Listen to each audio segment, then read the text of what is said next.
Punjab assembly में नून league के Malik Ahmad Khan speaker मुंतखब, ज़हीर इकबाल चन्नर डिप्टी स्पीकर बन गए। स्पीकर के इंतखाब में लीगी उम्मीदवार को 224 वोट मिले।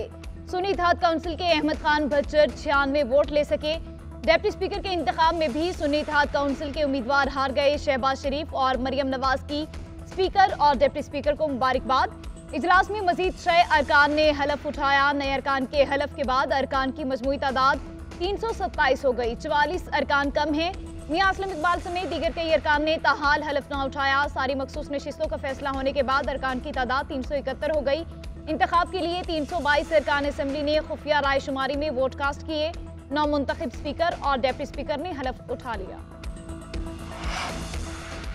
तहरीक इंसाफ ने वज़ीर आला पंजाब के उम्मीदवार के लिए राना आफ्ताब को नामजद कर दिया। हमाद अजहर का कहना है मियां असलम इकबाल ने वज़ीर आला के लिए राना आफ्ताब को नामजद किया। बानी पीटीआई ने मियां असलम इकबाल को वज़ीर आला पंजाब के ओहदे के लिए नामजद किया था। मियां असलम इकबाल को गिरफ्तार करने के लिए सारे सूबे की पुलिस असेंबली के गिर्द मौजूद है। इस सूरत हाल में पार्टी क़यादत की मुशावरत से राना आफ्ताब को नामजद किया गया। राना आफ्ताब 5 मरतबा सूबाई असेंबली में मुंतखब हुए। हमाद अजहर का मजीद कहना था फॉर्म 45 के मुताबिक हमारे पास 212 से ज़ायद मेंबरान की हिमायत हासिल है। नून लीग के पास सिर्फ 40 के करीब हकीकी मेंबर हैं।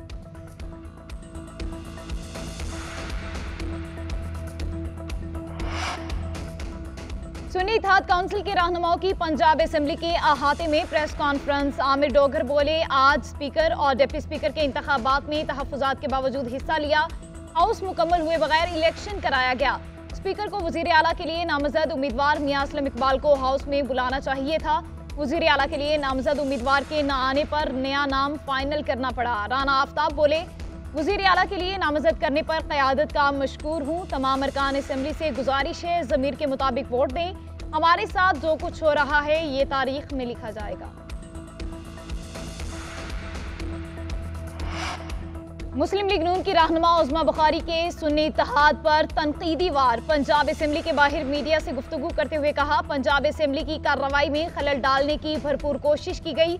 उसके बावजूद मलिक अहमद खान और ज़हीर इकबाल भारी वोट लेकर मुंतखब हुए।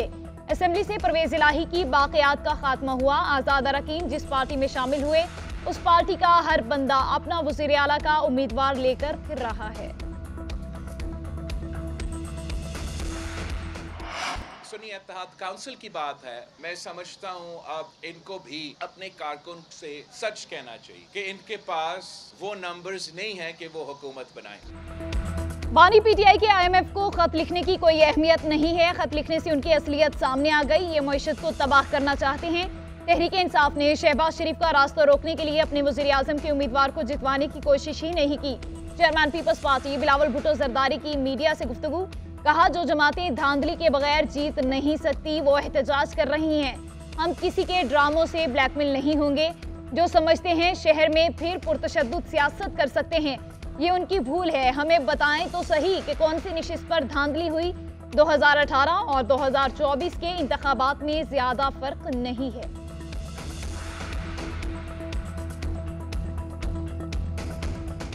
मेरा ख्याल है ये कामयाबी और ज्यादा होनी थी।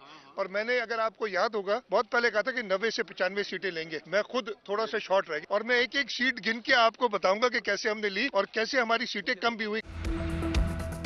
जो हमारे साथ ज्यादती हुई उसका भी बताऊंगा। मैं एक एक फॉर्म का हिसाब दूंगा। मुराद अली शाह की गुफ्तगू। कहा, सिंध के अवाम ने पीपल्स पार्टी को कामयाब कराया। अवाम ने हमें मैंडेट दिया है। पहले ही मैंने कह दिया था कि 90 से 95 नशिस्तें जीतेंगे। बताऊंगा कि हमारी सीटें कैसे कम हुई। एहतजाज करना सबका आईनी हक है। पुरअमन एहतजाज करें, कानून हाथ में ना लें। आगा सिराज दुरानी का कहना था, असेंबली की तौहीन बर्दाश्त नहीं करेंगे। एहतजाज करने वालों को शर्म आनी चाहिए। एहतजाज करने की बजाय इलेक्शन ट्रिब्यूनल में जाएं। शर्जील मेमन ने कहा, IMF को खत लिखना 9 मई से ज्यादा बड़ा जुर्म है। खत का मतलब ये है कि हमें जबरदस्ती मैंडेट दिया जाए। ये 24 करोड़ आवाम पर हमला है।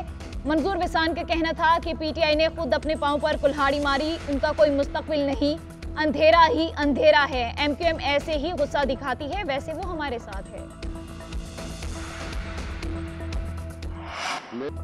सिंध असेंबली में आज स्पीकर और डिप्टी स्पीकर का इंतखाब होगा। स्पीकर के लिए अवैस कादिर शाह, जबकि डिप्टी स्पीकर के लिए उम्मीदवार नवीद इंथोनी ने कागजात जमा कराए। पीपल्स पार्टी का अपने उम्मीदवारों को बिला मुंतखब कराने के लिए MQM से राबता। सिंध की 7 रुकनी इब्तदाई काबीना मंगल को हलफ उठाएगी। मुराद अली शाह की बतौर वज़ीर आला हलफ बर्दारी की तकरीब के साथ ही वुज़रा से हलफ लिया जाएगा।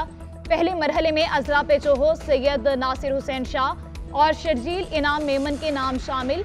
मखदूम महबूबुज़्ज़मान, सईद गनी, ज़ियाउल हसन लंचार और जाम खान शोरो भी शामिल।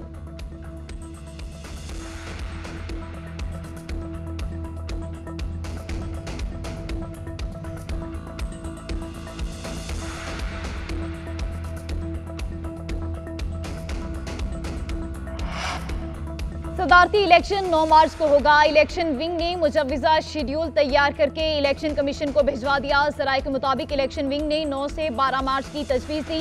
इलेक्शन कमीशन की जानिब से 9 मार्च की तारीख दिए जाने का इम्कान है। मुस्लिम लीग नून कौमी असम्बली में 108 नशिस्तों के साथ सबसे बड़ी जमात बन गई। पीपल्स पार्टी के अरकान की तादाद 68 है। दोनों की जानिब से आसिफ अली जरदारी सदर के लिए मुश्तरका उम्मीदवार हैं।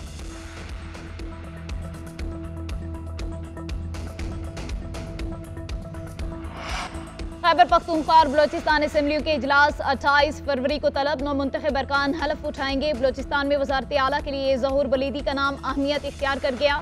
ज़राए के मुताबिक सनाउल्लाह ज़ाहरी, सरफराज बुगटी और सादिक इमरानी के नाम भी ज़ेर गौर।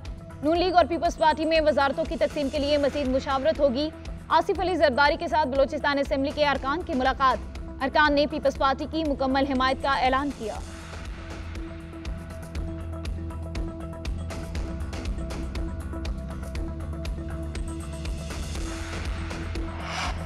सियासी मुफादात नहीं, पाकिस्तान के मुफादात को मुकद्दम रखना है। पाकिस्तान और बलोचिस्तान की तरक्की के लिए मिलकर काम करेंगे। शहबाज शरीफ की बलोचिस्तान के 9 मुंतखब अरकान से मुलाकात में गुफ्तगू। अरकान के जज्बे को सराहा, कहा आप सबकी काविशों से सियासी इस्तेहकाम की सूरत पैदा हो रही है। मुलाकात में बलोचिस्तान में हुकूमत साजी के अमूर पर तबादला ख्याल। रहनुमाओं ने सियासी राबतों से पार्टी सदर को आगाह किया।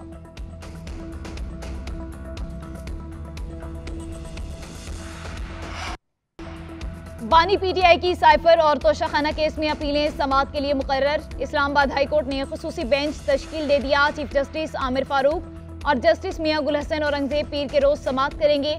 190 मिलियन पाउंड रेफरेंस में जमानत की दरख्वास्त पर भी 26 फरवरी को समाअत होगी। साइफर केस में शाह महमूद कुरैशी की अपील भी पीर को मुकर्रर। सजा मुअत्तल करके जमानत पर रिहाई की दरख्वास्तें भी साथ ही सुनी जाएंगी।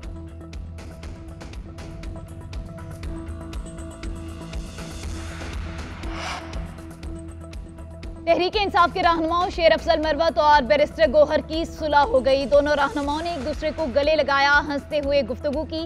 शेर अफजल मरवत को बैरिस्टर गोहर के खिलाफ बयान पर शोकाज नोटिस दिया गया था। पार्टी ने शेर अफजल मरवत से पॉलिसी के खिलाफ बयान पर जवाब तलब किया था।